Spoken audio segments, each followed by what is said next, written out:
saat ada berlangsung ketidakbenaran dalam kehidupan bersama adalah tidak tepat sikap pembiaran terhadap kenyataan tersebut. Suara yang nyaring sangat dibutuhkan sebagai sentakan untuk penyadaran.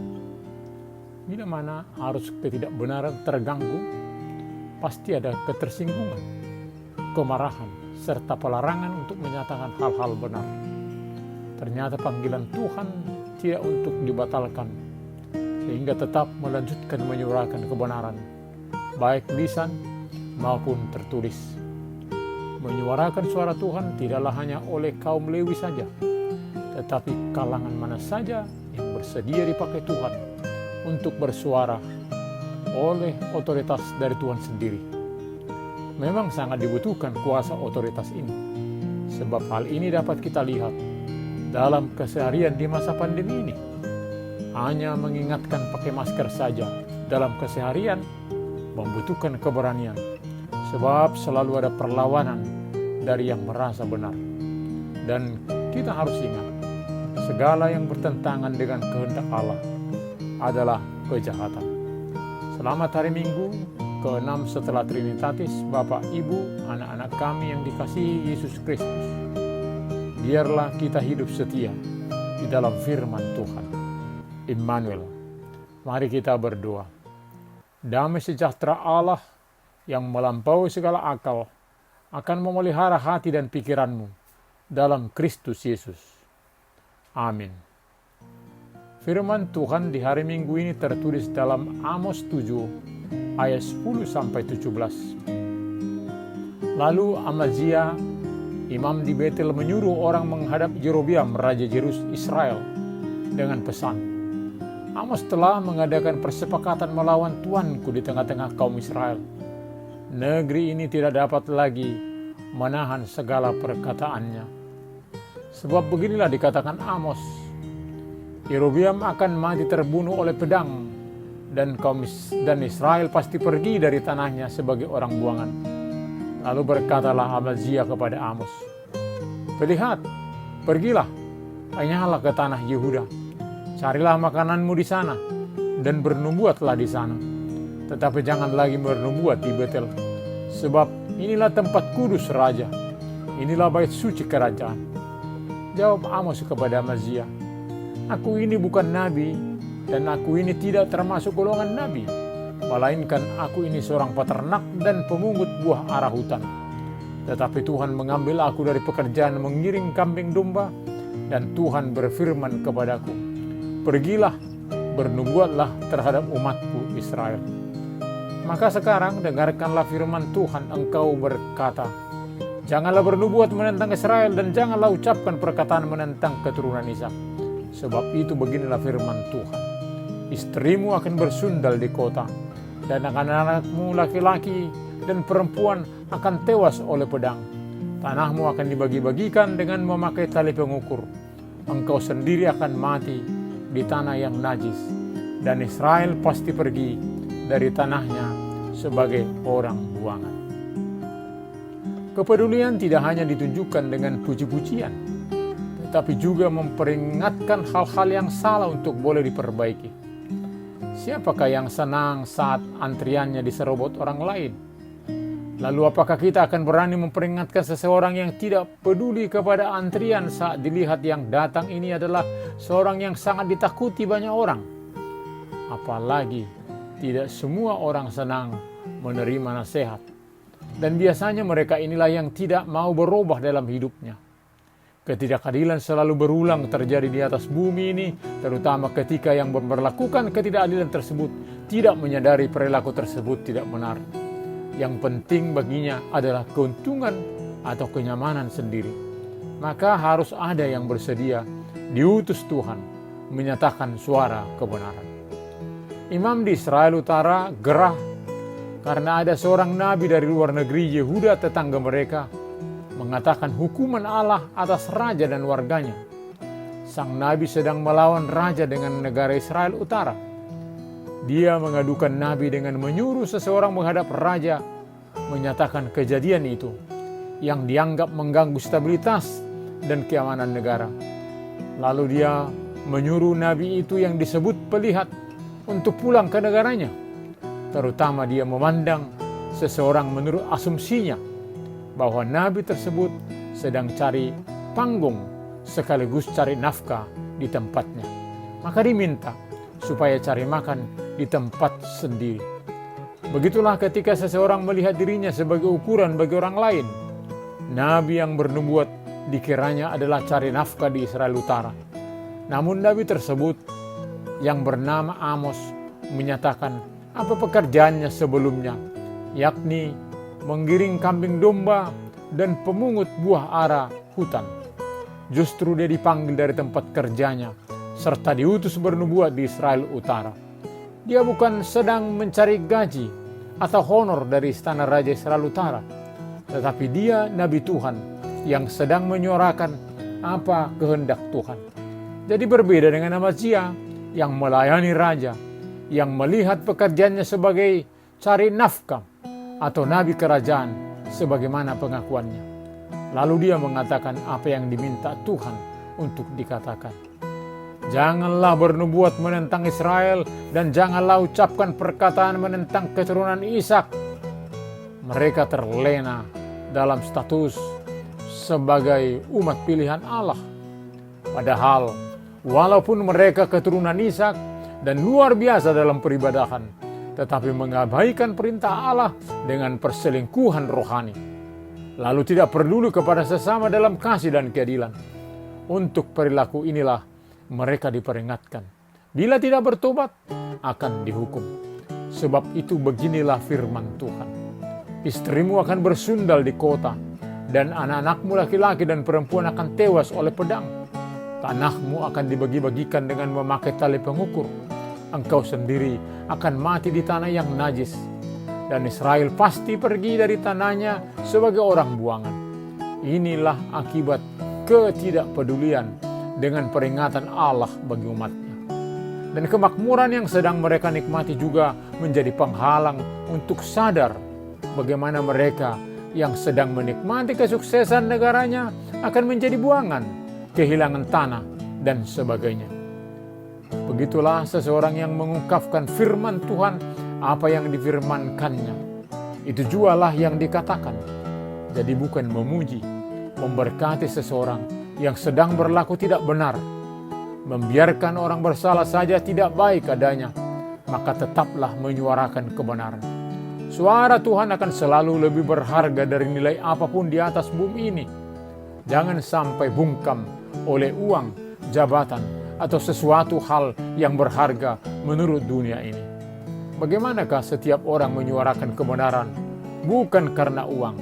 Tentunya digerakkan oleh suara Tuhan yang berbisik di dalam hati kita. Lalu tidak menutup mata untuk segala ketidakadilan yang sedang berlangsung. Sejahtera secara finansial bukan berarti menjadi jaminan disebut sebagai orang yang terberkati saat masih melakukan ketidakbaikan bagi sesama. Ibadahnya saja walau nampak semarak tidak berkenan di hadirat Tuhan. Belajar kepada kesiapsediaan Nabi Amos, di mana dia bukanlah keturunan Nabi atau yang secara khusus belajar tugas-tugas kenabian, sekaligus tinggal di negara lain.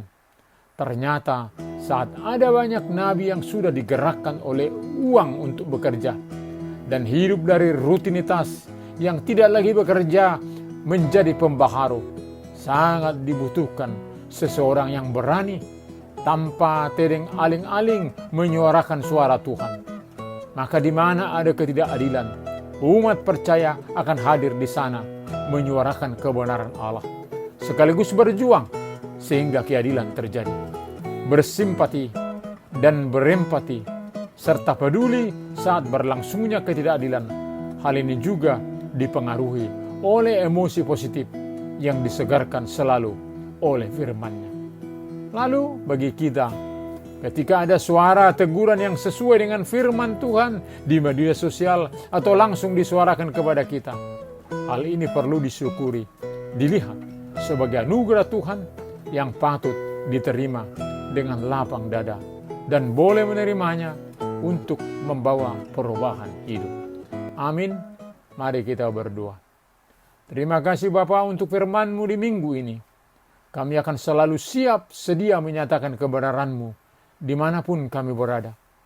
Ketika kami berlaku tidak adil kepada sesama, biarlah hari ini kami berubah oleh pemberitaan firman-Mu. Biarlah kami tetap setia kepada-Mu senantiasa, hidup dalam kebenaran, serta menyuarakan terus-menerus dalam perjalanan hidup ini. Terima kasih Bapa. Hanya dalam nama Tuhan Yesus Kristus kami berdoa. Amin. Salilikku di tanon, patigor ma roham. Paingo-tingo ma toktong, nidok ni di batam. Bolok kon sian rohami, luhut na soture.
terimalah berkat Tuhan.